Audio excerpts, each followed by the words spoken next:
रहीम अस्सलामु अलैकुम वरहमतुल्लाहि वबरकातुहू। दुआ है कि अल्लाह पाक जो तिलावत की गई कुरान पाक की, इसके सबके हमारे जितने भी मसाइल हैं, हमारे जितने भी मुश्किलात हैं, उसमें आसानियाँ पैदा फरमाए। आमीन सुम्मा आमीन। आज का टॉपिक है वर्किंग एट हाइट या फॉल फ्रॉम हाइट। किसी भी ऊंची जगह या मिनिमम जो ओशा का स्टैंडर्ड है वो है 1.8 मीटर, या आप लगा लो कि 2 मीटर से ऊपर आप किसी जगह पे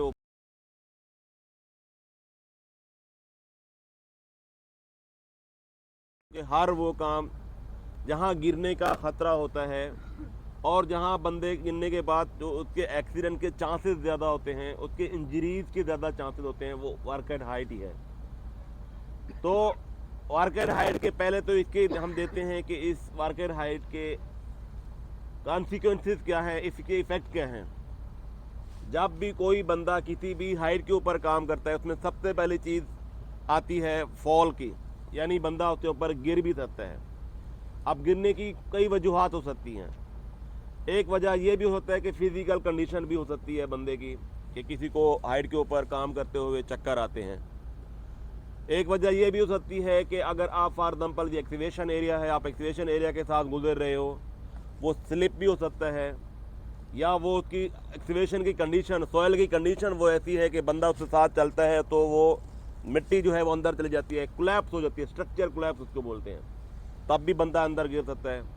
या अगर आपसे ज़्यादा अगर बात की जाए स्कैफोल्डिंग के ऊपर आप लोग काम कर रहे हो, आप लोग मैन लेफ्ट, सीजर लेफ्ट यानी एलिवेटेड फॉर्म के अंदर काम कर रहे हो, या किसी ये जो टैंक आपके पड़े होते हैं इनके ऊपर मेन होल वगैरह ऊपर काम कर रहे हो, तो यहाँ भी गिरने का ख़तरा है। और ज़्यादा चांसेस, ये डिपेंड करता है कंडीशन के ऊपर कि उसका इफेक्ट कितना होगा।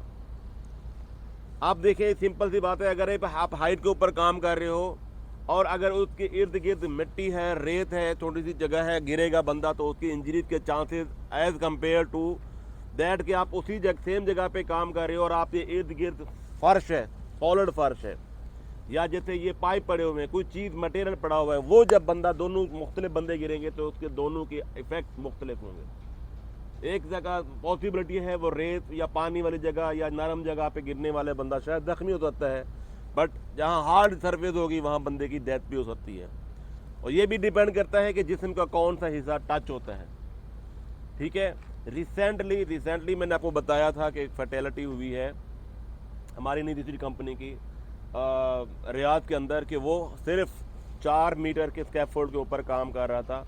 जब वो नीचे गिरा तो उसका ये सर वाला हिस्सा लगा नीचे, तो सर फट गया क्योंकि नीचे फर्श था। तो इसका अब हल क्या है कि जब आप लोग किसी भी वर्किंग एट हाइट के ऊपर आप लोग काम करते हो, हाइट के ऊपर, तो सबसे पहले ये है कि उसका जो है ये गार्ड रेल सिस्टम होना चाहिए। गार्ड रेल सिस्टम जैसे ये आपको नज़र आ रहा है, जिसको हम सेफ्टी भी बोलते हैं इन शॉर्ट, ठीक है, वर्किंग प्लेटफॉर्म का, और उसकी गार्ड रेल पूरा कंप्लीट होना चाहिए। उसके बाद बॉडी हार्नेस, लाइक अगर आप स्कैफोल्डिंग के ऊपर, मैन लेफ्ट के ऊपर, सीजर लेफ्ट के ऊपर काम कर रहे हैं तो वहाँ पर आप लोग बॉडी हार्नेस का इस्तेमाल करो, और बॉडी हार्नेस इंस्पेक्टेड होनी चाहिए। उसके ऊपर शॉक ऑब्जॉर्बिंग लैंड यार्ड होना चाहिए, एक अलग से एक लैंड यार्ड उसी के साथ होता है। डबल हुक होना चाहिए। और जब आप लोग ऊपर चढ़ते हो, एक ये सबसे ज़्यादा गलती होती है, ऐसे भी इंसिडेंट जो मेरे एक्सपीरियंस के अंदर हुए हैं कि स्कैफोल्डिंग, बंदे ने बॉडी हार्नेस पहनी हुई है, वो स्कैफोल्डिंग के ऊपर चढ़ रहा है, वहाँ से स्लिप हुआ और गिर गया और उसकी इंजरीज हुई। अब उससे भी क्या है, जब आप लोग स्कैफोल्ड से, फॉर एग्जांपल इवन आपके पास एक तो है लैडर के साथ जो प्रॉपर लैडर उसके साथ इंस्टॉल होता है। अब लैडर का भी एक तरीका है, अगर आप लैडर के ऊपर चढ़ रहे हो, उसके साथ 3-in-1 कॉन्टैक्ट एक फार्मूला है कि जब आप उसके ऊपर चढ़ते हो तो आपके जिस्म के ये यानी 2 पैर 2 हाथ हैं, 3 जिस्म के हिस्से उसके साथ टच होना चाहिए, एक आगे करो। यानी अगर आप ऊपर चढ़ते हो 2 पैर और एक पैर घटाओगे तो 2 हाथ मजबूत होने चाहिए और पैर ऊपर। तो ये 3 जिस्म के 3 ये जो पॉइंट हैं वो उसके साथ अटैच होना चाहिए, एक को आगे मूव आउट करो। और अगर आपको स्कैफोल्डिंग से मूव करना है, नहीं ऑप्शन, तो तब आप जो है वो बॉडी हार्नेस प्रॉपर लगाते जाओ। बॉडी हार्नेस का यानी जो हुक है ना, एक लगाओ फिर मूव करो, अगला लगाओ फिर मूव करो, अगला लगाओ, जितना भी आप फॉल प्रोटेक्शन कर सकते हो। उसके बाद फॉल प्रोटेक्शन की और भी बहुत सारी चीज़ होती है। नेट होता है, सेफ्टी नेट लगाया जाता है ताकि कोई मटेरियल ना गिरे, तो नीचे भी बंदे जा रहे होते हैं। उसके अलावा जब आप लोग किसी हाइट के ऊपर काम कर रहे हो, उसके ऊपर कोई मटेरियल नहीं होना चाहिए। उतना मटेरियल रखो सगाले के ऊपर, या जैसे मैन लेफ्ट, मैं सबकी बात कर रहा हूँ, जनरल की बात कर रहा हूँ कि वहाँ मटेरियल ज़्यादा ना हो, क्योंकि अगर काम कर रहे हो तो आपका पैर लगेगा और मटेरियल नीचे गिर सकता है। तीसरे नंबर पर यह है कि उसका टो बोर्ड होना चाहिए। टो बोर्ड ये नीचे वाला एक बोर्ड होते हैं साइड के ऊपर, ठीक है। इससे क्या होता है कि अगर उदाना खाता अगर आप काम कर रहे हो तो वो आप पैर लगता भी हो तो मटेरियल वहाँ पर सेफ हो जाता है, ठीक है।